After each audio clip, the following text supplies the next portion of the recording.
Hey, seventh graders. Hope you had a good weekend. It's Monday, April 20th, and today we're going to talk about World War One. And this whole week we're talking about World War One. We don't get involved in World War One until towards the end of it, but it's a fascinating story, World War One, and it's going to be so important for understanding what's going to happen in World War Two.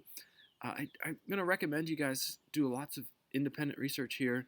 I'll have lots of links in my videos below, but I want you to do some research and, you know, if you want to look at some great documentaries, find some good books on it.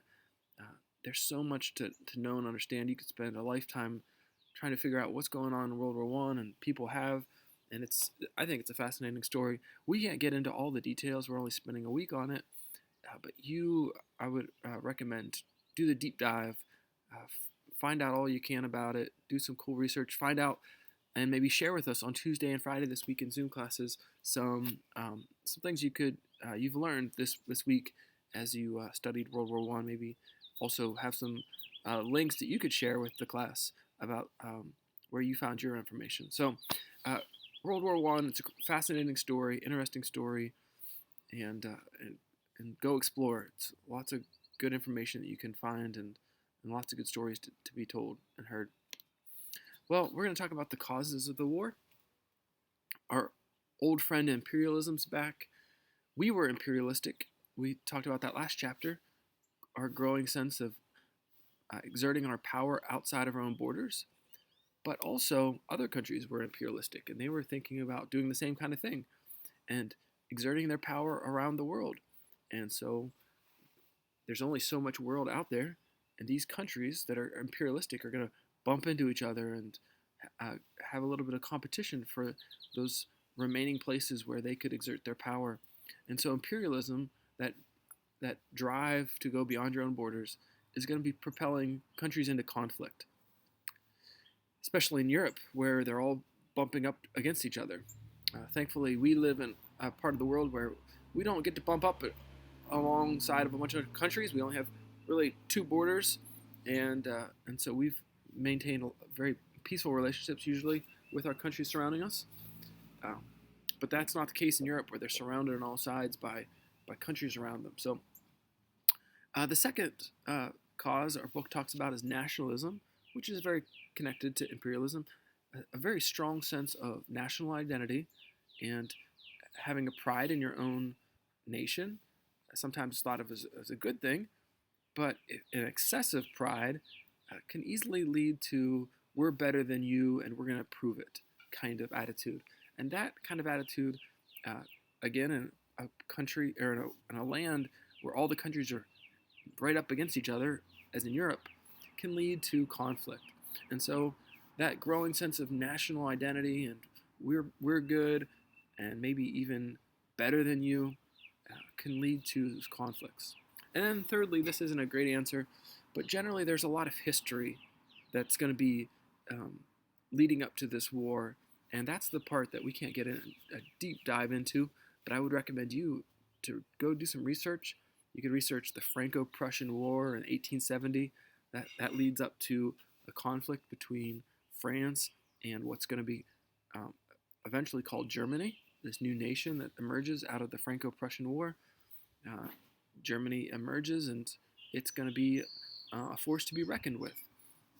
So there's that kind of history. There's history that's happening in the Balkans, that area right above Greece. There's going to be history of the Ottoman Empire, uh, this strange empire that is in Turkey and spreads into Europe. So there's all kinds of fascinating history that's going to lead up to this World War One. But we can't get into all of it. But again, I want you to. There's lots of places to go to to um, to dig into the subject. Um, really want to talk about really quickly is what's happening here at home in the United States while these wars are the World War One is starting to break out. Here at home, we have a president, Woodrow Wilson. Woodrow Wilson's a really interesting president. His dad was a pastor in the South. He's from Virginia, and um, he becomes president of um, Princeton University, a historically Christian university, um, and a very prestigious school. He's an intellectual president. Um, and in this era, we often call the progressive era. And the word that you see inside of progressive there is progress. And this is an era that believed that humans were making progress and could make progress. There's all kinds of advances in science and technology, and that led to an overwhelming positive feeling that, hey, we're moving in the right direction as humans, and humans are going to get better and better and better and better, and a very optimistic sense of how humans could improve their lives and for the good.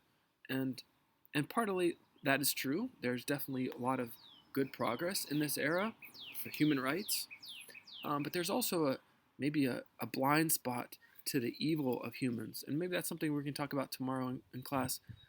Um, they have probably maybe a overconfident feeling in the ability of humans to get along and do the right thing, and maybe that leads us to some blind spots when we we go out into the wider world, in World War One and then World War Two.